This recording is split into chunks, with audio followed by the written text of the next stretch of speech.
കാണികൾ നമ്മൾ എന്തറിയുന്നു, കണ്ണീർ മിഴികളെ മറയ്ക്കുന്നു.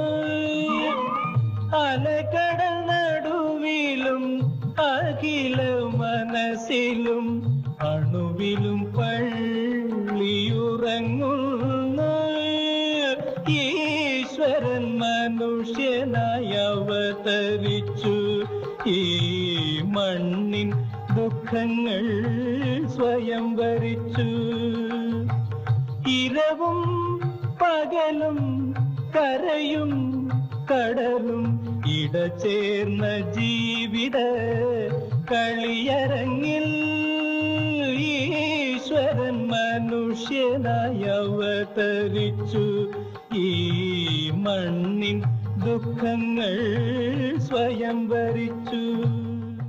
ഓം ഗുരുബ്രഹ്മ ഗുരുർവിഷ്ണു ഗുരുർദേവോ മഹേശ്വര, ഗുരു സാക്ഷാത് പരബ്രഹ്മ, തസ്മൈ ശ്രീ ഗുരവേ നമഃ. ഓം ചിന്താലേശായ പരമഗുരുവേ നമഃ. ഓം ചിന്താലേശായ പരമഗുരുവേ നമഃ. ഓം ചിന്താലേശായ പരമഗുരുവേ നമഃ. നമസ്കാരം. ചിന്താലയ ഗുരു വിഷ്വൽ മീഡിയയുടെ പുതിയ ഒരു എപ്പിസോഡിലേക്ക് എല്ലാ മാന്യപ്രേക്ഷകർക്കും സ്വാഗതം. ഇന്ന് അതിഥിയായി വന്നിരിക്കണേ അത് എൻ്റെ മോനും മോളും. മോന് അഭിജിത്ത്, മോള് അഭിരാമി. കഴിഞ്ഞ എപ്പിസോഡിൻ്റെ തുടർച്ചയാണ് നമ്മൾ പറഞ്ഞു വരുന്നത്. അപ്പോൾ ഇതൊന്നുമല്ല, ഞാൻ ജ്യോതിഷം നോക്കി ജ്യോതിഷനായതുകൊണ്ട് സംഭവിച്ചതൊന്നുമല്ല, ഭഗവാന്റെ കാരുണ്യം കൊണ്ട് ഇതൊന്നും സംഭവിക്കാതെ പോയതാണ്. അപ്പോൾ ഇത് ഒരനുഭവം. അല്ലാതെ തന്നെ ഇവരെ രണ്ടുപേരും ഇപ്പോൾ ഈ ക്യാമറയെല്ലാം മുമ്പേ ഇരിക്കുകയാണ്. ഇപ്പോൾ ഞാൻ മൂകാംബിയിൽ ഭഗവാന്റെ പേരിൽ ചണ്ഡിക ഹോമം സ്റ്റാർട്ട് ചെയ്തു. ചണ്ഡിക ഹോമം തുടങ്ങി. ചണ്ഡിക ഹോമം നടന്ന് 7ാമത്തെ ചണ്ഡിക ഹോമം. ഞാൻ സാധാരണയായി ചണ്ഡിക ഹോമത്തിന് നമ്മൾ ട്രെയിൻ ബുക്ക് ചെയ്ത് ഇവിടുന്ന് പോവും. മലബാറോ മാവേലിയോ ബുക്ക് ചെയ്ത് പോവും. മംഗലാപുരത്ത് ഇറങ്ങിയിട്ട് അന്നത്തെ സമയത്ത് ബസ് കയറി കൊല്ലൂർ പോയി ഹോമം ചെയ്തിട്ട് തിരിച്ചു വരും. അങ്ങനെ ഹോമത്തിന് പോകാനെല്ലാം പ്ലാൻ ചെയ്ത് 7ാമത്തെ ഹോമത്തിന് പോകുന്നതിന് 4 ദിവസം മുമ്പ് പെട്ടെന്ന് ഒരു ദിവസം ഇപ്പോൾ മോൻ പഠിച്ചുകൊണ്ടിരിക്കുന്ന സ്കൂളിൽ നിന്ന് ഒരു ഫോൺ വന്നു. ഇവന് പെട്ടെന്ന് സ്കൂളിൽ തലചുറ്റി വീണു എന്ന് പറഞ്ഞിട്ട് ആശുപത്രി കൊണ്ടുപോയി എന്ന് പറഞ്ഞു. അങ്ങനെ SK ഹോസ്പിറ്റലിൽ കൊണ്ടുപോയി. അവിടുന്ന് കൗണ്ട് വളരെ കുറഞ്ഞു. അന്ന് ഡെങ്കി പനി വന്നിട്ട് കൗണ്ടെല്ലാം പോയിട്ട് അവിടുന്ന് കിംസിലേക്ക് റെഫർ ചെയ്തു. അപ്പോൾ അവിടെ കൊണ്ടുപോയി നമ്മളെ സുഹൃത്തുക്കളെല്ലാം പോയി കൗണ്ടൊക്കെ എടുത്ത് ബ്ലഡ് പ്ലാറ്റൊക്കെ എടുത്ത് അടയ്ക്കുകയാണ്. ഇതൊക്കെ ചെയ്തിട്ടും ഒരു വ്യത്യാസവും വരുന്നില്ല. മൂകാംബി പോകുന്നതിന് പിന്നെ അടുത്ത ദിവസമായി ഒന്നും സംഭവിക്കുന്നില്ല, ICU കിടക്കുകയാണ്. അതിൻ്റെ അടുത്ത ദിവസമായി മൂകാംബി പോകുന്നതിന് 2 ദിവസം മുമ്പ് മോക്കും സെയിം അവസ്ഥയുണ്ടായി. അപ്പോൾ 2 പേരും കിംസ് ഹോസ്പിറ്റലിൽ കിടക്കുകയാണ്. അപ്പോൾ സ്വാമി എന്തോ സാഹചര്യങ്ങളാൽ സ്വാമി സ്ഥലത്ത് ആശ്രമത്തിലില്ല. അപ്പോൾ ഞാൻ തന്നെ ഭയന്നു. സ്വാമി ഉണ്ടെങ്കിൽ എനിക്ക് അവിടെ പോയി ഭഗവാന്റെ കൂടി പറഞ്ഞാൽ മാത്രം മതി, എന്തിനും പരിഹാരം. എനിക്ക് ഒറ്റമൂലിയാണ് ഭഗവാൻ, അതിന് മുകളിലൊന്നുമില്ല. എന്ത് വലിയ കാര്യമായാലും അതിന് പരിഹാരം. അപ്പോൾ മൂകാംബിയിലേക്ക് ഉള്ള യാത്ര ഞാൻ ക്യാൻസൽ ചെയ്തു. കാരണം 2 പേരും ICU കിടക്കുകയാണ്.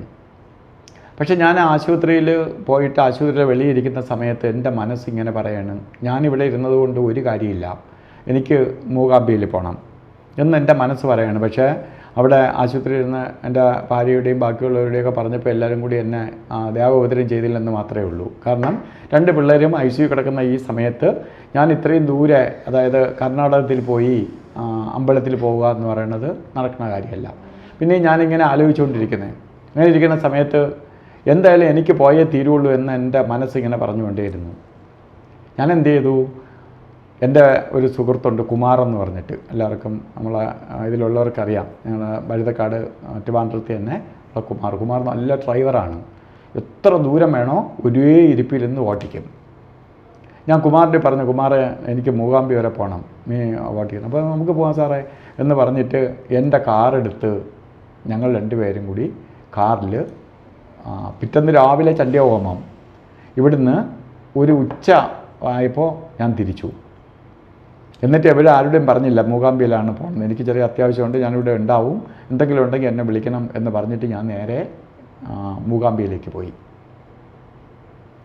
അങ്ങനെ ഭഗവാന്റെ പേരിന് ചണ്ഡ്യഹോമം ചെയ്യാനാണ് പോണേ. അങ്ങനെ നേരെ മൂകാംബിയിൽ പൊയ്ക്കൊണ്ടിരിക്കുന്ന സമയത്ത് മൊബൈലിൽ ഏതെങ്കിലും ഒരു കോള് വരുമ്പം പ്രാർത്ഥിച്ചിട്ടാണ് എടുക്കുന്നത്, ദൈവമേ ഹോസ്പിറ്റലിൽ നിന്ന് ആവരുതേ എന്ന് പ്രാർത്ഥിച്ചിട്ട് എടുത്തു. അങ്ങനെ വെളുപ്പ രാവിലെയാണ് കാർ ഓടിച്ച് മൂകാംബിയിലെത്തി. ഇവിടെ നിന്ന് ഉച്ചയ്ക്ക് ശേഷം തിരിച്ചു. പിറ്റേന്ന് വെളുപ്പിലെ രാത്രി മൊത്തം ഓടി രാവിലെ മൂകാംബിയിലെത്തി. മൂകാംബിയിലെത്തിയ പാടെ ഞാൻ ഫോണെല്ലാം വണ്ടിക്കകത്ത് ഇട്ടിട്ട് പോയി കുളിച്ച് അമ്പലത്തിനകത്തേക്ക് സൗവർണ്ണയിൽ കുളിച്ച് അമ്പലത്തിനകത്തേക്ക് കയറി.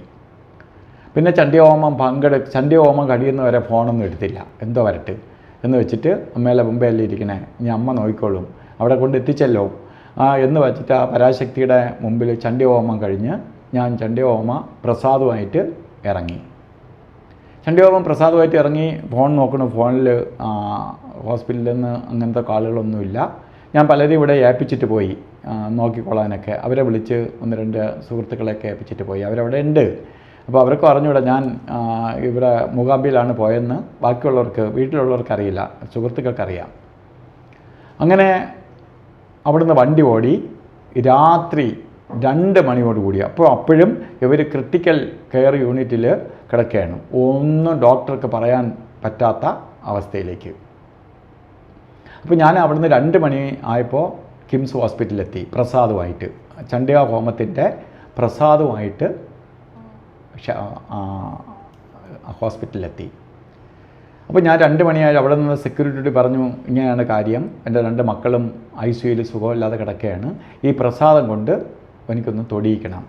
അപ്പോൾ പറഞ്ഞു ഒരു കാരണവശാലും നടക്കില്ല, നാളെ ഒരു 9 മണിയൊക്കെ ആകുമ്പോൾ ഇവിടുന്ന് വിസിറ്റിംഗ് ടൈമുണ്ട്, അവിടെ സ്ത്രീകളെയും കുട്ടികളെയും വാർഡാണ്, അവിടെ ഒരു കാരണവശാലും കയറ്റാൻ പറ്റില്ല എന്ന് പറഞ്ഞു.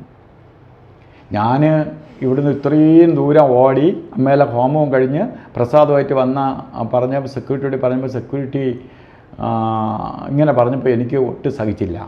ഞാൻ സെക്യൂരിറ്റി എടുത്ത് കളഞ്ഞിട്ട് ഓടി. എനിക്ക് അവർ കിടക്കുന്ന സ്ഥലം അറിയാം. ഞാൻ നേരെ ഓടി അകത്ത് കയറിയിട്ട് അമ്മയിൽ അവിടുത്തെ കുങ്കുമ പ്രസാദം കൊണ്ടുവന്ന് 2 മക്കളെ നെറ്റിയിലും തൊട്ടു. അത് കഴിഞ്ഞ് ഞാനിങ്ങനെ ഇറങ്ങി വന്നിട്ട് ഞാൻ പറഞ്ഞു, ഞാൻ തെറ്റാണ് ചെയ്തത്, നിങ്ങളെ ഇത്രയും സമയം ഞാൻ 2 മിനിറ്റേ എടുത്തോളൂ, ശരിക്കും പറഞ്ഞാൽ നിങ്ങൾക്ക് വേണമെങ്കിൽ പോലീസിൽ കംപ്ലയിൻറ്റ് ചെയ്യാം, എന്നെ പോലീസ് കംപ്ലയിൻറ്റ് ഞാൻ ചെയ്തത് തെറ്റാണ്, നിങ്ങൾക്ക് എന്ത് ചെയ്യാം, ഞാൻ ഫ്രീ ആണ്, ഇനിയിപ്പോൾ നിങ്ങൾക്ക് എന്ത് വേണോ ആവാം എന്നുള്ള രീതിയിൽ പറഞ്ഞു. അപ്പോൾ പിന്നെ അവർക്കാർക്കും ഒന്നും പറയാനില്ല, ഞാനങ്ങ് പോയി.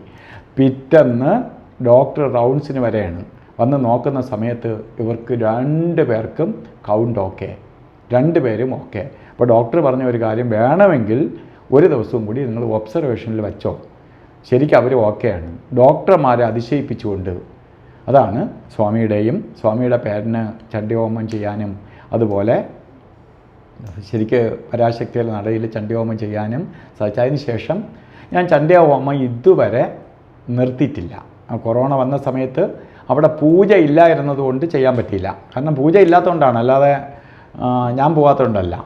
പൂജ ഇല്ലാത്തത് കൊണ്ട് പൂജ ചെയ്യാൻ പറ്റില്ല. ഇപ്പോൾ 7ാമത്തെ ചണ്ഡ്യഹോമത്തിനുണ്ടായ ഒരു പരീക്ഷണമൊന്നുമല്ല, ദൈവം പരീക്ഷിച്ചാൽ നമ്മളൊന്നുമല്ല. എന്നാലും ഇവൻ എത്ര കണ്ട് അവിടെ വരും, ഇത്രയും ദൂരെ, ഇത്രയും ഒരു പ്രശ്നത്തിൻ്റെ ഇടയിൽ എത്രമാത്രം ഭക്തിയും വിഭക്തിയും തമ്മിൽ പരീക്ഷിച്ച് നോക്കിയതാണ്. അപ്പോൾ ഞാൻ പോയതിന് ശേഷം ഇന്ന് ശരിക്ക് 215 ചണ്ഡ്യഹോമം ചെയ്തു. ഈ 215 ചണ്ഡ്യഹോമത്തിനിടയിൽ ഒരു ദിവസം പോലും അമ്മ എന്നെ സ്വാമിയോ ഏതെങ്കിലും ഒരു ബുദ്ധിമുട്ടുണ്ടാക്കിക്കൊണ്ട്, അതിനകത്ത് കുടുംബത്തിനകത്ത് ഒരുപാട് മരണങ്ങൾ ജനനങ്ങളൊക്കെ സംഭവിച്ചു. ഒന്നും പൂജയ്ക്ക് വിഘ്നം വരുന്ന രീതിയിൽ വന്നിട്ടില്ല. എല്ലാം ആരോ ഒരാൾ നിന്ന് ഡേറ്റ് അഡ്ജസ്റ്റ് ചെയ്ത് ചെയ്യുന്നത് പോലെയാണ് എല്ലാ കാര്യങ്ങളും അമ്മ ചെയ്തുകൊണ്ടിരിക്കുന്നത്.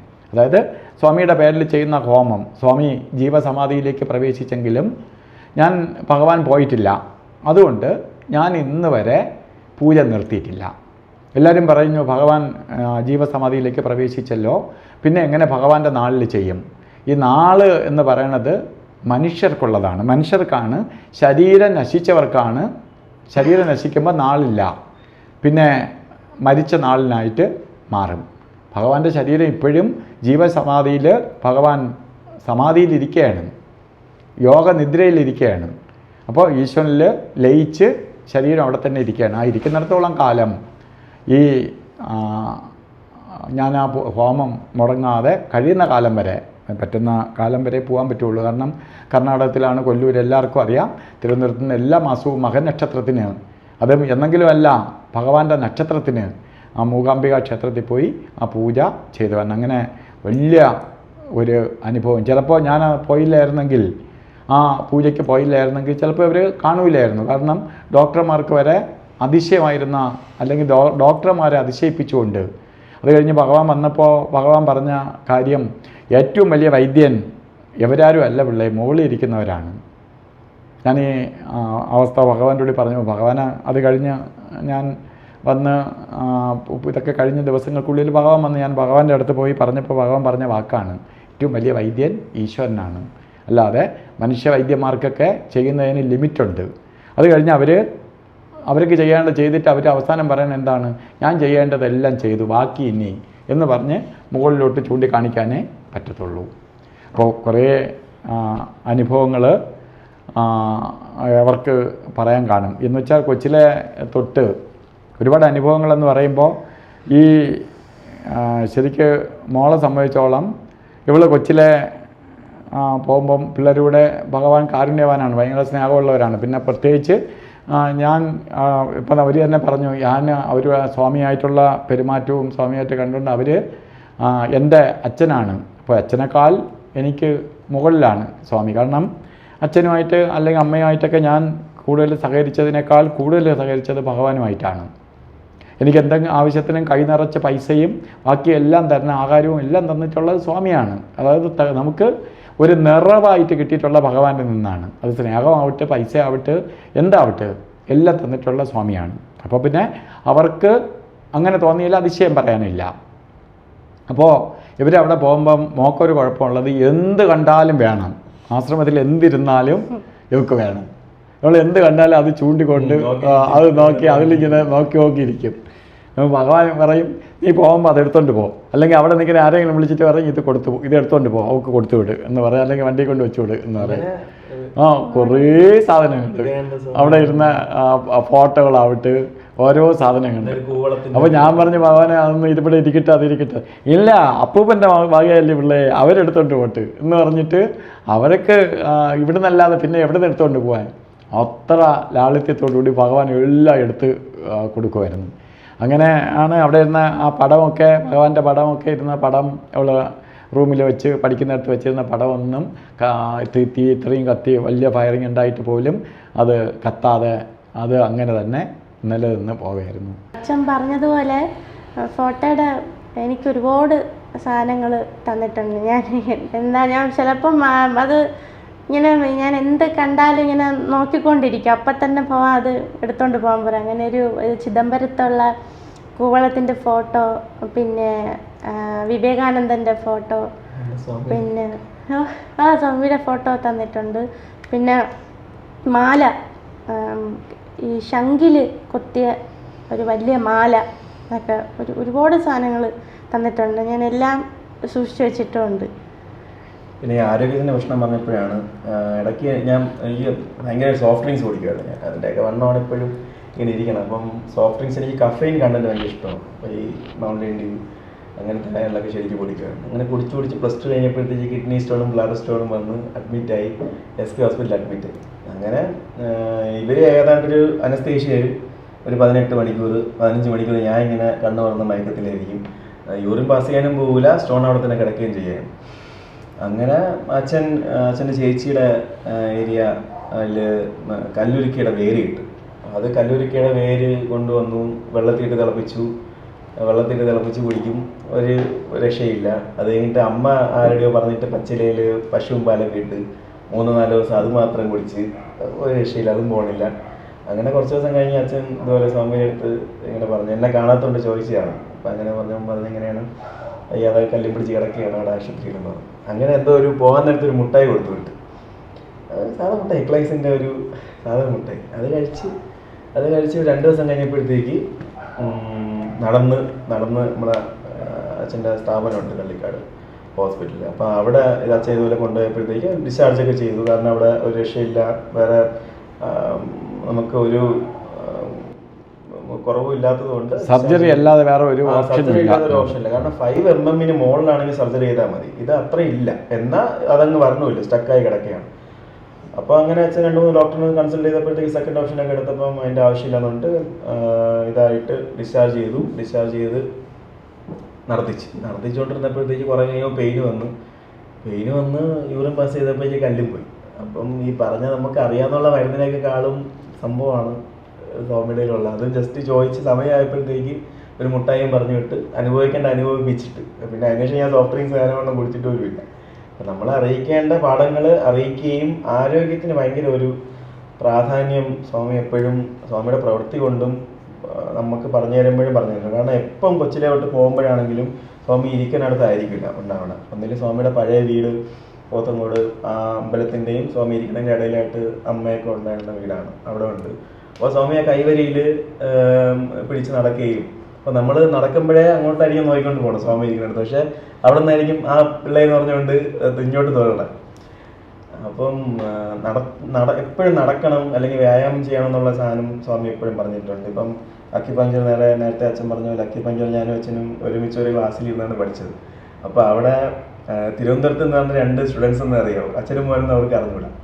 അങ്ങനെ അതൊക്കെ പിന്നെയാണ് അവർ അവിടെ ഉള്ളവരാണെങ്കിൽ അറിഞ്ഞത്. കാരണം കോയമ്പത്തൂരാണ് നമ്മുടെ ക്ലാസ് ഉണ്ടായിരുന്നത്.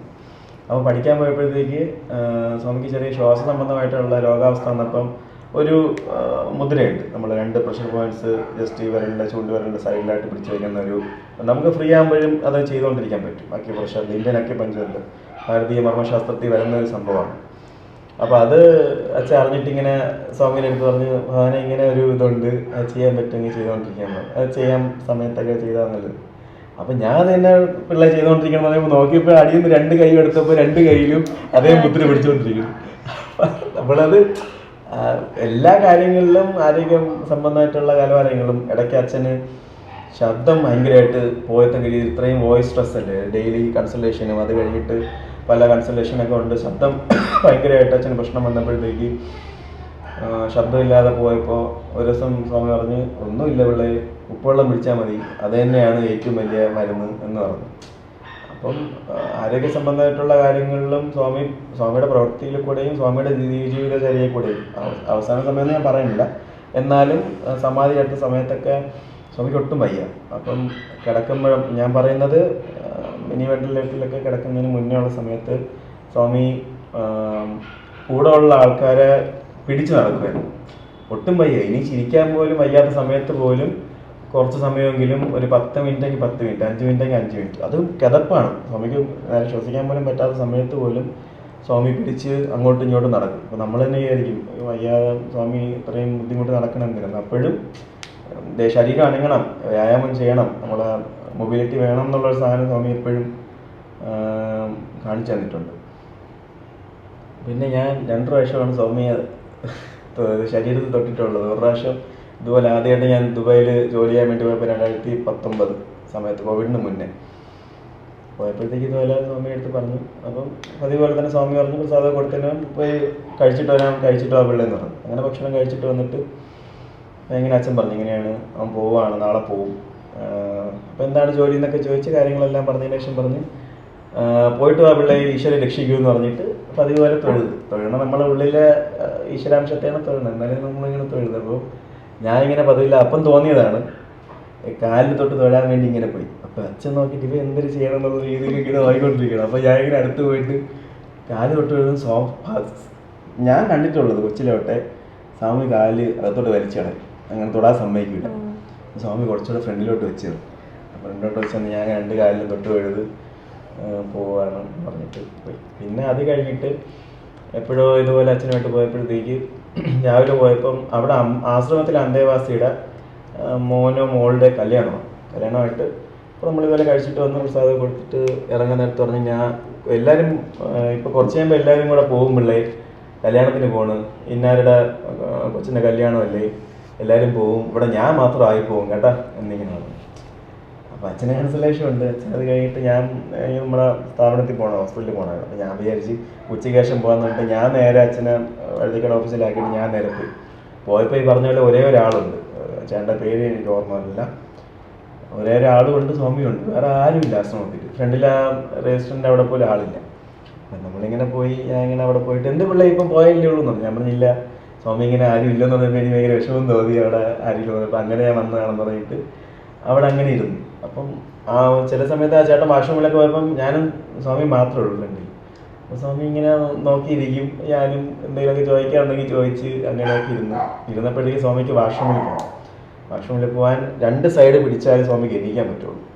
അങ്ങനെ ഭഗവാൻ ഒരു കൈ ഈ ചേട്ടൻ്റെ കൊടുത്ത് മറ്റേ കൈ ഇങ്ങനെ വന്നിട്ട് എൻ്റെ തന്നിട്ട് ഇങ്ങനെ കാണിച്ചിട്ട് പറഞ്ഞ് പിള്ളയെ കൊണ്ട് ഇതുവരെ തൊടിയിച്ചിട്ടില്ല പിള്ളേ ആ എന്ന് പറഞ്ഞിട്ട് ഇങ്ങനെ പിടിച്ചു. അപ്പം ഞാൻ വിചാരിക്കണം നമ്മൾ ഭയങ്കര കെയർഫുള്ളായിട്ട് പിടിക്കണം, പ്രായം സ്വാമിയുടെ ഇതൊക്കെ വെച്ചിട്ട് ഞാൻ ബലിപ്പിക്കണോ വേണ്ടേ എന്നൊക്കെ പറഞ്ഞിട്ട് ഒരു കൈ സ്വാമിയുടെ ഇവിടെയായിട്ട് മറ്റേ കയ്യിൽ ഇവിടെയായിട്ട് ഇങ്ങനെ പതുക്കെ പിടിച്ചിരിച്ചത് ഒരു വെയിറ്റും ഇല്ല. നമ്മൾ ശരിക്കും പറഞ്ഞാൽ ഒരു ബുക്ക് എടുക്കണം അല്ലെങ്കിൽ ഒരു ഗ്ലാസ് എടുക്കണതിൻ്റെ വെയിറ്റ് പോലില്ല. സ്വാമി ഒരു വെയിറ്റോ ഒരു സ്ട്രെസ്സോ തരാതെ പതുക്കെ എണീപ്പിച്ച് പിന്നെ വാഷ്റൂമിൽ പോയി തിരിച്ച് വന്ന് അവിടെ ഇരുന്നു. ഈ 2 അനുഭവങ്ങളും ആരോഗ്യ സംബന്ധമായിട്ടുള്ള അസുഖം, അത്രയും നമുക്കൊരു അസുഖം വരുമ്പോഴേ അതിൻ്റെ ഒരു കാഠിന്യം മനസ്സിലാവുള്ളൂ. അപ്പോൾ അതൊക്കെ സ്വാമി പറഞ്ഞതുപോലെ അധികം ബുദ്ധിമുട്ടിക്കാതെയും എന്നാൽ പഠിക്കേണ്ട പാഠം നമ്മൾ അറിഞ്ഞിരിക്കേണ്ട പാഠം നമ്മൾ മനസ്സിലാക്കിച്ചുകൊണ്ട് തന്നെ ഭഗവാൻ രക്ഷകനടുത്ത് രക്ഷിച്ചിട്ടുണ്ട്. അതുപോലെ തന്നെ കുറേ അനുഭവങ്ങൾ ഒരിക്കൽ ശരിക്ക് പാട്ടിൻ്റെ കാര്യം, ഇവള് പാട്ട് പാടും. ശരിക്കും കൊച്ചിലെ തന്നെ ഇവർ 2 പേരും നല്ല അത്യാവശ്യം പാടുമായിരുന്നു. അരങ്ങേറ്റമൊക്കെ നടത്തി ഓരോ ക്ഷേത്രത്തിലൊക്കെ പോയി ഭക്തി ഗാന സുധയൊക്കെ കൊച്ചു പിള്ളേരായതുകൊണ്ട് ആ സമയത്ത് പാടുമായിരുന്നു. അങ്ങനെ പാടുമ്പോൾ ഇവർ 2 പേരും കൂടിയാണ് 2 മണിക്കൂർ 2.5 മണിക്കൂർ പരിപാടി അറേഞ്ച് ചെയ്യണേ. അന്ന് സമയത്ത് ബാക്കി ഒരുപാട് പിള്ളേരും ഒരുപാട് ആളുകളും ഒക്കെ അതിന് വേണ്ടി മെനക്കെടാറില്ല. ഇന്നിപ്പോൾ ഒരുപാട് പിള്ളേർ നല്ല മിടുക്കരായ പിള്ളേരുള്ളതുകൊണ്ട് ഇതിന് ദാരിദ്ര്യമില്ല. അന്ന് ഇവർ ഒക്കെ ഉള്ളതിൻ്റെ പേരിൽ പലയിടത്തും പ്രോഗ്രാമിന് പോകും. അങ്ങനെ പോയ സമയത്ത് ഒരു ദിവസം ഇവള് വലിയ പാട്ടുകാരിയെന്നും പറഞ്ഞ് സ്വാമിയെല്ലാം പോയി പാടാൻ പോയി അല്ലേ? ഇനി പറ. ഭഗവാൻ ഏറ്റവും എന്നിൽ ഏറ്റവും ഇഷ്ടപ്പെട്ടിരുന്നൊരു കാര്യമാണ് പാട്ട്. അപ്പോൾ ഒരുപാട് എപ്പോൾ പോയാലും ഭഗവാൻ പാട്ടിനെ പറ്റി തന്നെയാണ് പാട്ട് പഠിക്കണം പിള്ളേ, പാട്ട് തന്നെ പാടണം, പട്ടണത്തോളമൊക്കെ പാടണം എന്നൊക്കെ ഒരുപാട് പാട്ടിനെ പറ്റി ഒരുപാട് പറഞ്ഞു തരുമായിരുന്നു. ഭഗവാൻ ഏറ്റവും ഇഷ്ടവും പാട്ടാണ്. പാട്ടെപ്പോഴും പാട്ട് ഏറ്റവും ഇഷ്ടം നിത്യശ്രീ മഹാദേവന്റെ പാട്ടായിരുന്നു ഏറ്റവും കൂടുതൽ ഭാഗം കേട്ടോണ്ടിരുന്നത്. മറ്റ് ഗാനങ്ങൾ ഭഗവാൻ ഏറ്റവും കൂടുതൽ ശാസ്ത്രീയ സംഗീതമാണ് ഏറ്റവും കൂടുതൽ സംഗീതം. അത് ഏറ്റവും ഇഷ്ടം ഈ നിത്യശ്രീ മഹാദേവന്റെ പാട്ടാണ് എപ്പോഴും കേട്ടോണ്ടിരുന്നത്. അപ്പം എൻ്റെ അടുത്ത് എനിക്കാണെങ്കിൽ പാട്ട് പഠിച്ചിരുന്നെങ്കിലും എനിക്കൊരു സദസ്സിൽ പാടാനോ അതായത് പെട്ടെന്നൊരു 4 ആൾ കൂടുന്നിടത്ത് പെട്ടെന്ന് പാടാൻ പറഞ്ഞാലോ നല്ല പേടിയാണ്. പാട്ടായത് പഠിച്ചതും കൂടെ നശിപ്പിക്കുന്ന രീതിയിലായിരുന്നു ഞാൻ അന്ന് എൻ്റെ അങ്ങനെ നടന്നുകൊണ്ടിരുന്നത്. വലിയ വ്യത്യാസം വന്നിട്ടില്ല ആണ് എനിക്കത്. അപ്പം അത് ഭഗവാൻ ഒരുപാട്, അതായത് ഭഗവാൻ ഏറ്റവും കൂടുതൽ ദേഷ്യം കാണിച്ചിരുന്നത് ഞാൻ പാടാത്തത് ഉണ്ടായിരുന്നു. അങ്ങനെ ഒരു ദിവസം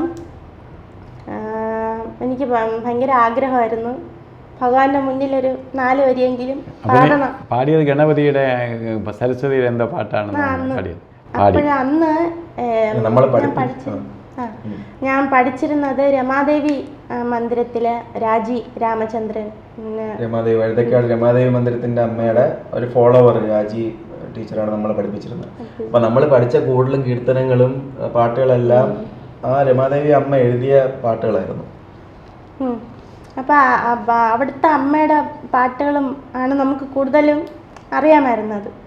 അപ്പോഴിങ്ങനെ അത് പാടി ഈ 4 വഴി സ്തുതി പാടിക്കഴിഞ്ഞപ്പോൾ തന്നെ ഭഗവാൻ പറഞ്ഞ് എനിക്കിഷ്ടം എൻ്റെ മുമ്പിൽ പാടണമെങ്കിൽ ഒരേ ഒരു പാട്ട് എനിക്ക് കേട്ടാൽ മതി പിള്ളേ, അത് പഠിക്കണമെങ്കിൽ അത് പഠിച്ച് പാടിയാൽ മതി എന്നിങ്ങനെ പറഞ്ഞു. അത് ഭജരേരെ മാനസ എന്ന പാട്ടാണ്. അപ്പോൾ ഇങ്ങനെ പേര് മാത്രമേ പറഞ്ഞുള്ളൂ. അതിനെപ്പറ്റി നമുക്ക് അന്ന് ആദ്യമായിട്ട് കേൾക്കണം. ഒന്ന് നമ്മൾ ഈ ഭക്തിഗാന സുധയാണ് കൂടുതലും ശാസ്ത്രീയ സംഗീതം പഠിച്ചിട്ടുണ്ട്, എന്നാലും അറിഞ്ഞുകൂടാ. അപ്പം ഇത് ഞാൻ പറഞ്ഞ് എനിക്ക് എങ്ങനെയെങ്കിലും പഠിച്ചെടുക്കണമെന്നൊരു വാശിയുണ്ടായിരുന്നു.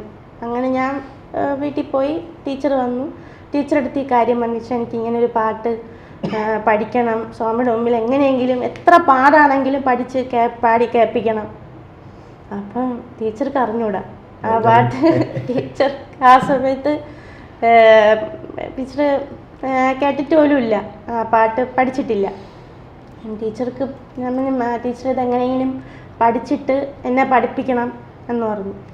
അപ്പോൾ ടീച്ചർ ഇത് വീട്ടിൽ പോയി പാട്ട് എടുത്തു, പാട്ട് അന്വേഷിച്ചു, പാട്ടൊക്കെ പഠിച്ച് എൻ്റെ അടുത്ത് പറഞ്ഞു, അഭിരാമി അത് പഠിക്കാറായില്ല, ഭയങ്കര പാടാണ് അത് പഠിക്കാൻ.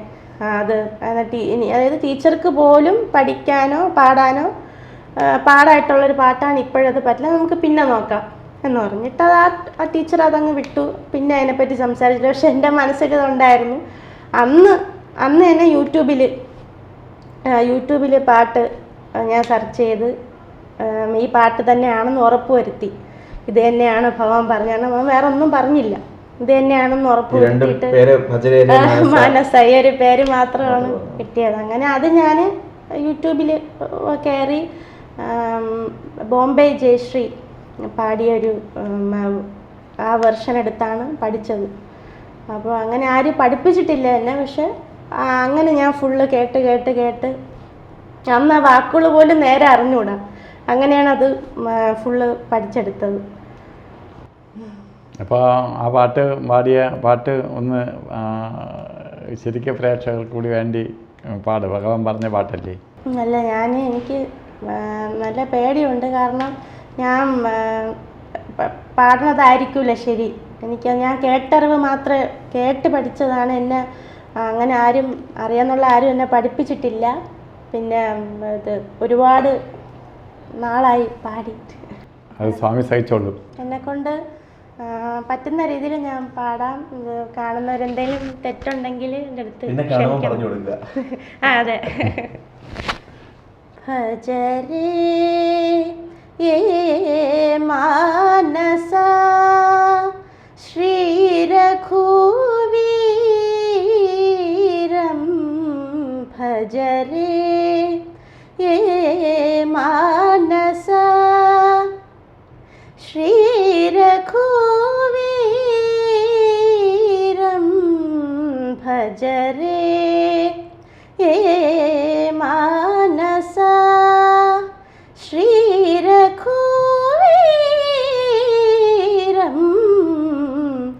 ഭുക്തിമുക്തി പ്രദം വാസുദേവം ഹരിം ഭജരേ മാനസ.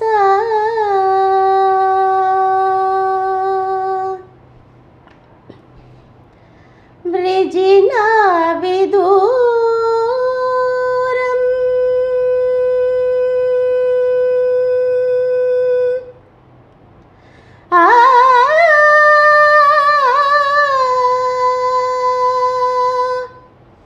വൃജിനാവിദൂരം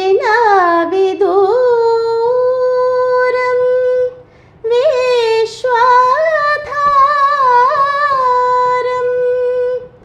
വിജിനാവിദൂരം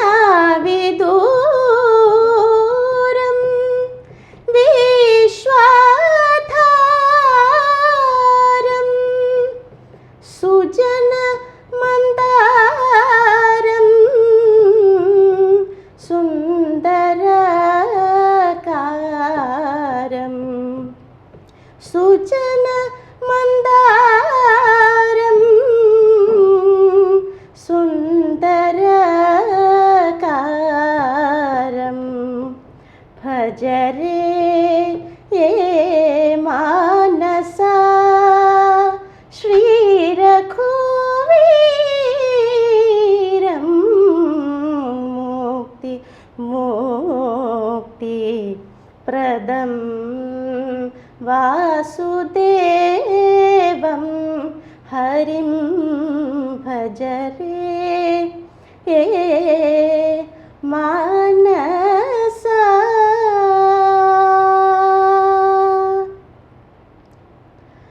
രാവണമർദ്ദനം രക്ഷിത ഭുവനം. രാവണമർദ്ദനം രക്ഷിത ഭുവനം. രവിശശിനയനം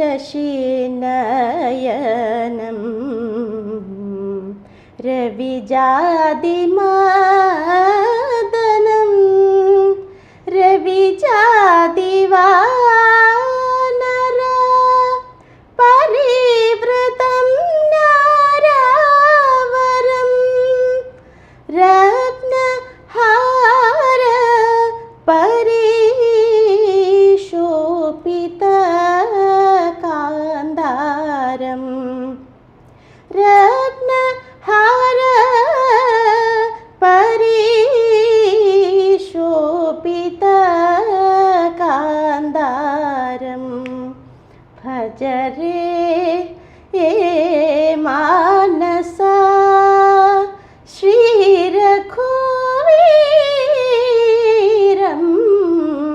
ഭുക്തി മുക്തി പ്രദം വാസുദേവം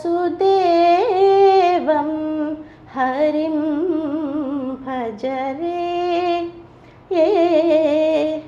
മാനസ. ഭജരേ മാനസ.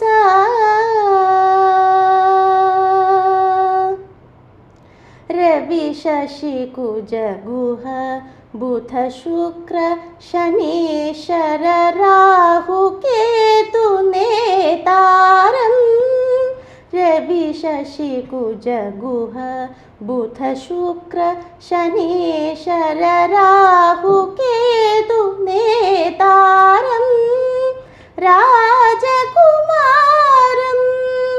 രാമം പവനജാപ്തം അവനിജ മനോഹരം.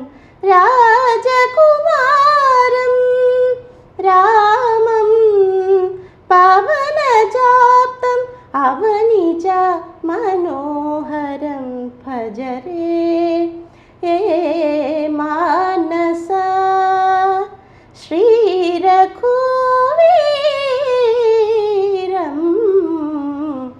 ഭുക്തി മുക്തി പ്രദം വാസുദേവം ഹരിം ഭജരേ മാനസ. അപ്പോൾ നല്ല കുറേ കാലത്തിനകത്ത് പാടിയതാണ് എന്ന് പറഞ്ഞുവെങ്കിലും പാട്ട് കുഴപ്പമില്ല.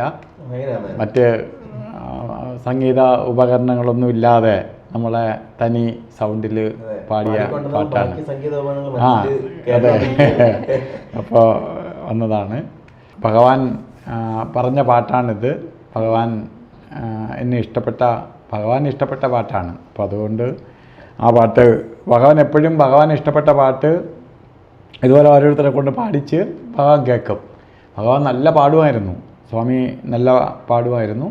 പണ്ട് സ്വാമി പാടുന്ന സമയത്ത് തമിഴ്നാട്ടിൽ വെച്ച് ഗുരുവിൻ്റെ സന്നിധിയിൽ വെച്ച് സ്വാമി പാടുന്ന സമയത്ത് ചിദംബരത്ത് വെച്ച് ആ സ്ഥലത്തുള്ള മൃഗങ്ങളും ഇതുമെല്ലാം അവിടുന്ന് എല്ലാം ഓടി എല്ലാവരും വന്ന് ചുറ്റും കൂടി.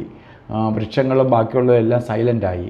പ്രപഞ്ചം സൈലൻ്റായി. അപ്പോൾ സ്വാമി പറഞ്ഞ് ഗുരു പറഞ്ഞ് ഇനി നീ പാടരുത് എന്ന് പറഞ്ഞ് അന്ന് തൊട്ട് പാട്ട് നിർത്തിയതാണ് ഭഗവാൻ. പിന്നെ ഭഗവാന് ഇഷ്ടപ്പെട്ട പാട്ടുകൾ ഇതുപോലെ ഓരോരുത്തരിലൂടെ സ്വാമി കേൾക്കുകയാണ് ചെയ്യുന്നത്. അതുകൊണ്ട് പിന്നെ പാടിയിട്ടില്ല. അതാണ് സംഭവിച്ചത്. കാരണം പ്രപഞ്ചം തന്നെ സൈലൻ്റ് ആവും. അപ്പോൾ പ്രകൃതി തന്നെ സൈലൻ്റ് ആവും. അപ്പോൾ എല്ലാ ജീവജാലങ്ങളും അത് ഗ്രഹിക്കാൻ തുടങ്ങി. അങ്ങനെയാണ് പക്ഷി മാത്രമല്ല മൃഗങ്ങൾ എല്ലാം ഓടിക്കൂടി ഈ പാട്ട്. അനിയത്തെയും പഠിപ്പിക്കുകയോ പാട്ട് പറഞ്ഞു? സ്വാമി ഒരുപാട് പേരെ പാട്ട് കൊച്ചിലെ പഠിപ്പിച്ചിട്ടുണ്ട്. അതിൽ ഇപ്പം നമ്മളെ ഇതിൽ തന്നെ ചാനലിൽ തന്നെ വന്ന ആശ എന്ന് പറഞ്ഞ് കുട്ടികൾ മറ്റേ PSC ഓഫീസിൽ ഇപ്പോൾ സൂപ്രണ്ടാണ്. ആശയൊക്കെ സ്വാമി പഠിപ്പിച്ചാണ്. ആശ, പിന്നെ അമ്പി, ഇവരെയൊക്കെ ഒരു സമയത്ത് ഉഷ എന്ന് പറഞ്ഞ് ഒരു പെൺകുട്ടി, അവരെല്ലാം സ്വാമി ഒരു സമയത്ത് പഠിപ്പിച്ചതാണ്. അത് തന്നെ അമ്പിയും ഉഷ എന്നൊക്കെ പറഞ്ഞ് ഒരു 2-3 പേരെ ആ സമയത്ത് സ്വാമി പാട്ട് പഠിപ്പിച്ചു. നമ്മുടെ അത് നേരത്തെ പറയാൻ പറ്റുമതാണ്. ഇവള് നീത്തി പറഞ്ഞ പോലെ ചില ആൾക്കാർക്ക് സംശയമുള്ള കാര്യങ്ങൾ അത്രയും ആത്മാർത്ഥമുള്ള സംശയമാണെങ്കിലേ സ്വാമി അങ്ങനെ മറുപടി കൊടുക്കാറുള്ളൂ. അത് വേറെ ആൾക്കാരുടെ മുഖത്തൊക്കെ പറയും പോലെ എനിക്കിതുപോലെ ഈ ഉപാസനയൊക്കെ ധ്യാനം കഴിഞ്ഞപ്പോഴത്തേക്ക് കല്യാണമൊക്കെ വേണം എന്നുള്ളൊരു ചിന്തകളൊക്കെ കൂടുതൽ വന്നു തുടങ്ങി. കാരണം അച്ഛൻ്റെ കൂടെ ഹിമാലയത്തും പല അത്രയും പോസിറ്റീവ് വൈബ്രേഷൻസ് ഉള്ള സ്ഥലങ്ങളുണ്ട്. പ്രഷർ പോയിന്റ്സ് ഒക്കെ മോദി ജിയൊക്കെ പോയി മെഡിറ്റേഷനൊക്കെ ഇരുന്ന സ്ഥലങ്ങൾ പോലത്തെ പല സ്ഥലങ്ങളുണ്ട്. നമ്മളെ ഭൂമിയുടെ പ്രഷർ പോയിന്റ്സ് എന്ന് പറയുന്ന ഓരോരോ പീഠങ്ങൾ, ശക്തിപീഠം, സിദ്ധിപീഠങ്ങൾ, ജ്യോതിർലിംഗങ്ങൾ, അങ്ങനെ വരുന്ന കാര്യങ്ങളൊക്കെ, പഞ്ചഭൂതങ്ങളായിക്കോട്ട് എല്ലാം. അപ്പം അങ്ങനെ സ്ഥലങ്ങളിലൊക്കെ പോയപ്പോഴത്തേക്ക് നമുക്ക് വേറൊരു തലത്തിലേക്കും കാശിയിലൊക്കെ പോകുമ്പോൾ വേറൊരു തലത്തിലേക്ക് ചിന്തിച്ചു തുടങ്ങി. അങ്ങനെ ഭയങ്കര പല ഇതിലായിട്ട് ഇങ്ങനെ ആ ചിന്തകൾ വന്നപ്പോഴത്തേക്ക് സ്വാമി ഇങ്ങനെ ഒരു ദിവസം രാവിലെ പോയിരുന്നപ്പോഴത്തേക്ക് ആരുടെയും മുഖത്ത് നോക്കി ഇങ്ങനെ പറഞ്ഞു, കേട്ടാ പിള്ളേ, കല്യാണം കഴിച്ചില്ലെങ്കിൽ ഉണ്ടല്ലോ നമുക്ക് അതിനുവേണ്ടി വേറെ ജന്മം എടുക്കേണ്ടി വരും കേട്ടാ എന്ന് പറഞ്ഞിട്ട് തല തിരിച്ച് എൻ്റെ മുഖത്ത് നോക്കിയിട്ട് എനിക്ക് കിട്ടിയല്ല എന്നുള്ള രീതിയിൽ നോക്കിക്കൊണ്ട് തല തിരിച്ചൊക്കെ പോയി. അപ്പം ഞാൻ പിന്നെ ചോദിച്ചു, ഞാൻ അതിനുവേണ്ടി വേറെ ജന്മം എടുക്കണേക്കാളും കഴിച്ചാൽ പോലെ എന്നുള്ള രീതിയിൽ ചോദിച്ച്. അതുപോലെ എനിക്ക് വളരെ പരിചയമുള്ളൊരു ചേട്ടനുണ്ട്, എൻ്റെ ഇപ്പുറത്തുള്ള അഭിരാം എന്ന് പറയും. പുള്ളി LLB കഴിഞ്ഞു, LLM കഴിഞ്ഞു. പുള്ളി ഡാൻസറാണ്, പാട്ടൊക്കെ പാടും, നല്ലപോലെ പാട്ട് പാടും. MBA പണ്ടോളിൽ നമ്മൾ താമസിച്ചിരുന്നപ്പോൾ കമ്പനിയായിരുന്നു. അപ്പോൾ ചേട്ടൻ ഇതുപോലെ നമ്മൾ യാദൃശ്ചികമായിട്ട് പറഞ്ഞു വന്നപ്പോഴാണ് സ്വാമി അറിയുന്ന പറയണതും അങ്ങനെ. അപ്പോൾ ഞാൻ ചോദിച്ചു, ചേട്ടാ നിങ്ങൾക്ക് എന്തെങ്കിലുമൊക്കെ ഇതുപോലെ അനുഭവങ്ങളുണ്ടെന്ന് ചോദിച്ചു. പറഞ്ഞു പിന്നെ എനിക്കൊരു ദിവസം പണി കിട്ടിയിടേന്ന് പറഞ്ഞു. നമ്മൾ എന്താണ് കാര്യം? അപ്പോൾ ഇതുപോലെ പുള്ളി ഓപ്പോസിറ്റ് പുള്ളിയുടെ ഫ്രണ്ട് വിളിച്ചത് ഒരു പാർട്ടിയിൽ, ശരിക്കും പറഞ്ഞാൽ ഒരു മദ്യപാന സദസ്സിലിരുന്ന് ഈ പുള്ളിയുടെ പാട്ട് പുള്ളിക്ക് ഭയങ്കര ഇഷ്ടമാണ്. അങ്ങനെ കേൾക്കാൻ വേണ്ടി പുള്ളിയെ വിളിച്ചപ്പോഴത്തേക്ക് ഇതുപോലെ കച്ചേരികൾ പാടിക്കൊടുത്തു.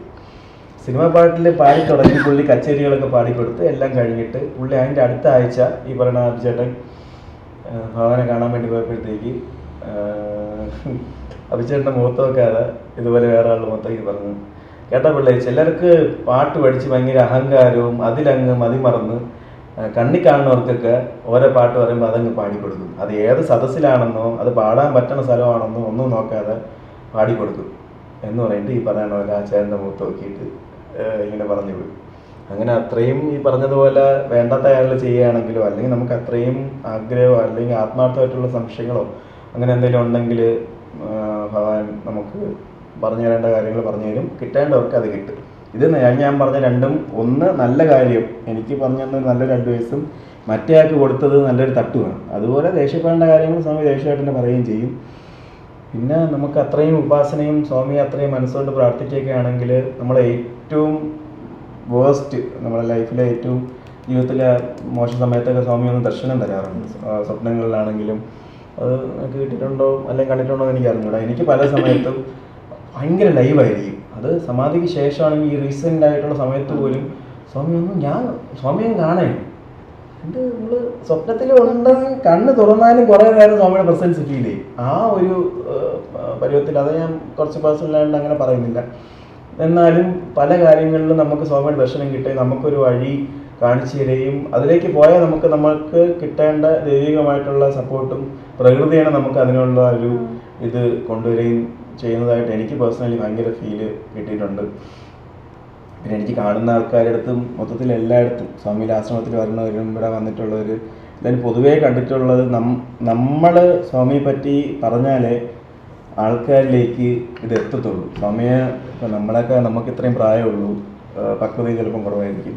ഇത്രയും 2 വർഷങ്ങളായിട്ട് ഇപ്പം അച്ഛനെ പോലെ തന്നെ അത്രയും വർഷങ്ങളായിട്ട് വരുന്ന ആൾക്കാരൊക്കെ ശരിക്കും ഉണ്ട്. നല്ല പ്രായം ചെന്ന ആൾക്കാരും പക്വതയും അതിൻ്റേതായ ഒരു ഭൗതികമായിട്ട് വളർച്ചയുള്ള ആൾക്കാർ ശരിക്കും പറഞ്ഞവരുണ്ട്. അവരീ പറഞ്ഞതുപോലെ സ്വാമിയെക്കുറിച്ചുള്ള വീഡിയോയിൽ വന്ന് ഇപ്പോൾ മിക്കവർക്ക് ഈ ക്യാമറയുടെ മുമ്പ് വെച്ച് പറയാനുള്ളൊരു സഭാകമ്പം എന്നുള്ള സാധനം ആയിരിക്കണം കൂടുതലുണ്ടാവുക. അപ്പോൾ അതീ പറഞ്ഞതുപോലെ പറ്റുന്ന സാഹചര്യത്തിൽ സ്വാമിയുടെ മനസ്സുകൊണ്ടും സ്വാമിയെ മനസ്സിൽ വിചാരിച്ച് മനസ്സുകൊണ്ട് സ്വാമിയെ സങ്കല്പിച്ച് പ്രാർത്ഥിച്ചതിന് ശേഷം വന്നിരുന്ന് കഴിഞ്ഞാൽ നിങ്ങൾക്ക് പറയാൻ പറ്റുന്ന കാര്യങ്ങളെല്ലാം പറയാൻ പറ്റും. ഞാൻ ഇന്നും രാവിലെ പോത്തങ്കോട് ആശ്രമത്തിൽ പോയിരുന്നു.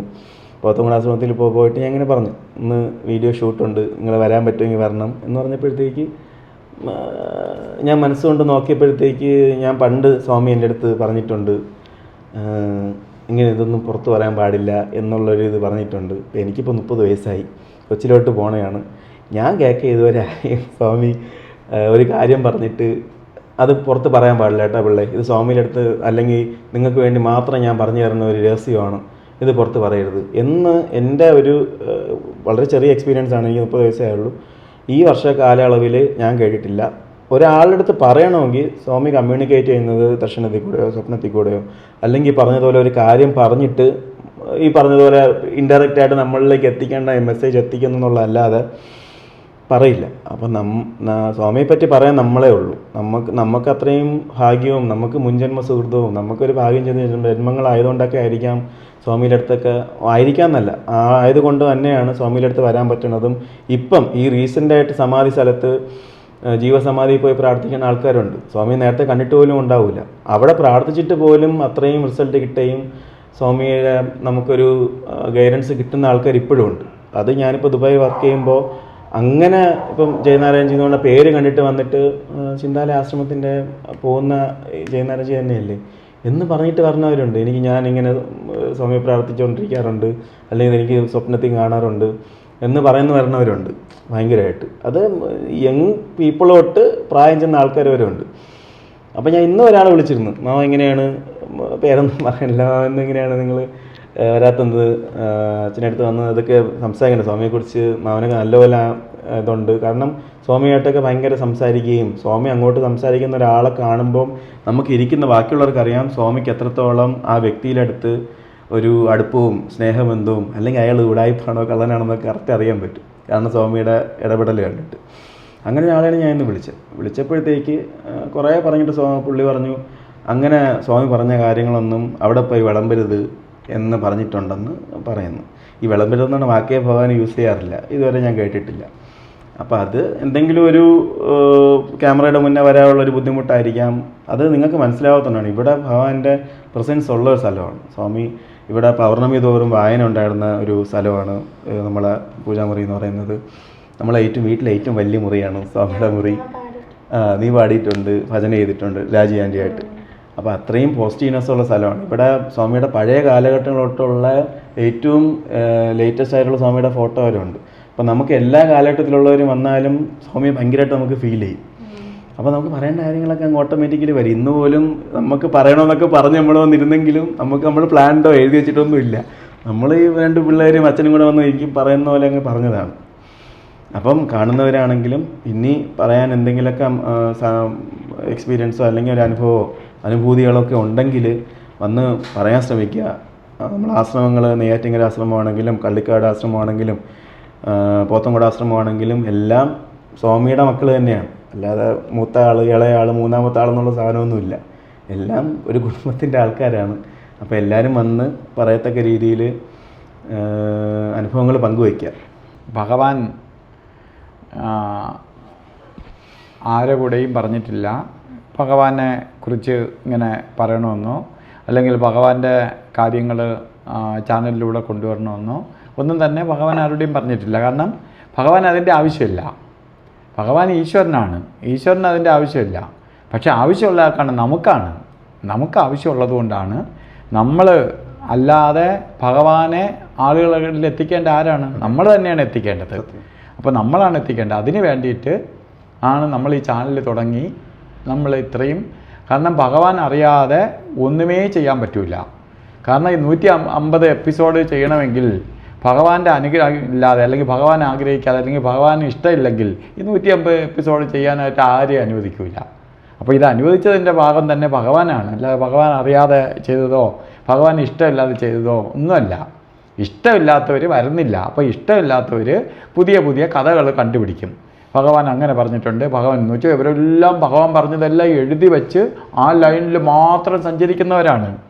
കാരണം ഭഗവാൻ പറഞ്ഞ ഒന്നും അനുസരിക്കാതെ ജീവിത വിജയം ഇല്ലാതെ ജീവിതം തന്നെ താറുമാറായി ജീവിതത്തിൽ ഒരിടത്തും എത്താതെ ഇങ്ങനെ അങ്ങും ഇങ്ങും ആയിട്ട് വെച്ചാൽ ഭഗവാൻ പറഞ്ഞ ഒന്നും അനുസരിക്കാത്തവരാണ്. ഭഗവാൻ പറഞ്ഞ എന്തെങ്കിലും അനുസരിച്ചിട്ടുള്ളവരാണെങ്കിൽ അവർക്ക് ഭഗവാന്റെ പ്രസൻസ് ഉണ്ടാവും. ഇതിന് ഒരു മടിയും പറയില്ല. കാരണം മടി പറയേണ്ട ആവശ്യമില്ല. നമ്മൾ ആരുടെയും നുണ പറയണതല്ല, ഭഗവാന്റെ ഇല്ലാത്ത കാര്യം പറയണതല്ല. ഭഗവാനെ കുറിച്ച് അറിയാവുന്ന കാര്യങ്ങൾ ഭഗവാനെ വാഴ്ത്തുക. കാരണം ഇന്ന് ആരും പറഞ്ഞ ഒന്നും വന്നില്ലെങ്കിൽ ഇന്ന് രാമായണമോ ഭാഗവതമോ അല്ലെങ്കിൽ ഭഗവത്ഗീതയോ ഒന്നും ഉണ്ടാവില്ല. കാരണം അവരൊക്കെ എഴുതിയ കാര്യങ്ങൾ എഴുതി വെച്ച് പോയ മഹർഷിവര്യന്മാർ എഴുതി വെച്ചതിനെ അടുത്ത് വന്ന തലമുറക്കാർ അതിനെ ജനങ്ങളിലേക്ക് എത്തിച്ചത് കൊണ്ടാണ് ഈ ഗ്രന്ഥങ്ങളും ഈ കഥകളും ഒക്കെ ജനങ്ങളിലേക്ക് എത്തിയത്. അപ്പോൾ അല്ലെങ്കിൽ ഇങ്ങനെ കൃഷ്ണൻ ജീവിച്ചിരുന്നു എന്ന് ചുമ്മാ ചിലപ്പം ആരെങ്കിലുമൊക്കെ 5 പേർ 10 പേർക്കും അറിയായിരിക്കും. അപ്പോൾ ഇതെല്ലാം ഉണ്ടായിരുന്നു എന്ന് പറയുന്നതിന് കാരണം അടുത്ത് വന്ന തലമുറക്കാർ അതിനെ മറ്റുള്ളവരിലേക്ക് പകർന്നു കൊടുത്തത് കൊണ്ടാണ്. അതുകൊണ്ട് ഭഗവാനെ കണ്ടവരാണ് നമ്മളെല്ലാം. കാണാത്തവരുണ്ട്. ആ കാണാത്തവരിലേക്ക് ഇതിനെ കൊണ്ട് എത്തിക്കുകയാണ്. അതാണ് ഞാൻ പറഞ്ഞ സത്യാന്വേഷികളായിട്ടുള്ള ഭഗവത് ഭക്തിയുള്ള ഗുരു ഭക്തിയുള്ള ഗുരുക്കന്മാരെ തികയുന്ന അല്ലെങ്കിൽ അന്വേഷിക്കുന്നവർക്ക് അന്വേഷണാത്മകമായി ഉള്ള ആശ്രമമാണ് ചിന്താലയ ആശ്രമം. അതുകൊണ്ടാണ് അതിലേക്ക് നമ്മൾ ഇതെത്തിക്കുകയും ഒരാളിൻ്റെ എങ്കിലും മനസ്സിലെങ്കിലും ഈ ചാനലിലൂടെ ഭഗവാനെ എത്തിക്കാൻ കഴിഞ്ഞെങ്കിൽ അതിൽ ഞാൻ സന്തോഷവാനാണ്. കാരണം എൻ്റെ ഉദ്ദേശ ലക്ഷ്യം അത്രയേ ഉള്ളൂ. ഭഗവാൻ എല്ലാവർക്കും ഭഗവാന്റെ ഗുണം കിട്ടണം. അപ്പോൾ ചിന്തിക്കുന്നവരെന്ത് ചെയ്യണം? ഭഗവാന്റെ ഗുണം എനിക്ക് മാത്രം കിട്ടണം, വേറെ ആർക്കും കിട്ടരുത് എന്ന് ചിന്തിക്കുന്ന ചിന്താഗതിക്കാരായതുകൊണ്ടാണ് അവർക്ക് പുറത്ത് പറയാൻ മടി. കാരണം എനിക്കെല്ലാം കിട്ടി, എനിക്ക് കിട്ടി, എൻ്റെ കുടുംബത്തിന് കിട്ടി, ഇനി വെളിയിൽ ഒരാളിന് കിട്ടരുത്. ഞാൻ ആഗ്രഹിക്കുന്ന അങ്ങനെയല്ല. ഭഗവാന്റെ അനുകമ്പ, ഭഗവാന്റെ സ്നേഹം, ഭഗവാന്റെ കാരുണ്യം, ഭഗവാന്റെ ശക്തി എല്ലാവരിലേക്കും എല്ലാ ഭക്തരിലേക്കും എത്തിച്ചേരാൻ വേണ്ടിയിട്ടാണ് നമ്മൾ ഈ ചാനലിലൂടെ നടത്തിക്കൊണ്ട് പോകണേ. അപ്പോൾ ഇത്രയും സമയം വന്ന് ശരിക്ക് പറയാനായിട്ട് മനസ്സിൽ തോന്നിയെങ്കിലും പറയാൻ കഴിയണമെങ്കിലും മനസ്സിൽ തോന്നണമെങ്കിലും ഭഗവാൻ വിചാരിക്കണം. അപ്പോൾ ഇന്ന് അതിനുള്ള സമയമായി. അപ്പോൾ അതുകൊണ്ട് നമ്മൾ ഒരു വീട്ടിലാണ് ഉണ്ടെങ്കിൽ ഇത്രയും എപ്പിസോഡുകൾ വർഷങ്ങൾ കഴിഞ്ഞു പോയെങ്കിലും ഇതിലിപ്പോഴാണ് വരാൻ സാധിച്ചത്. അതുകൊണ്ട് ഭഗവാന്റെ ഇത്രയും സമയം ഭഗവാന്റെ വചനങ്ങൾ ഭഗവാനെ സ്മരിക്കാൻ കിട്ടിയ നല്ല അവസരമായിട്ട് അതിനെ കാണുക. അപ്പോൾ ഇത്രയും സമയം വന്നതിന് എല്ലാവർക്കും നന്ദി പറഞ്ഞുകൊണ്ട് നിർത്തുന്നു. നന്ദി, നമസ്കാരം.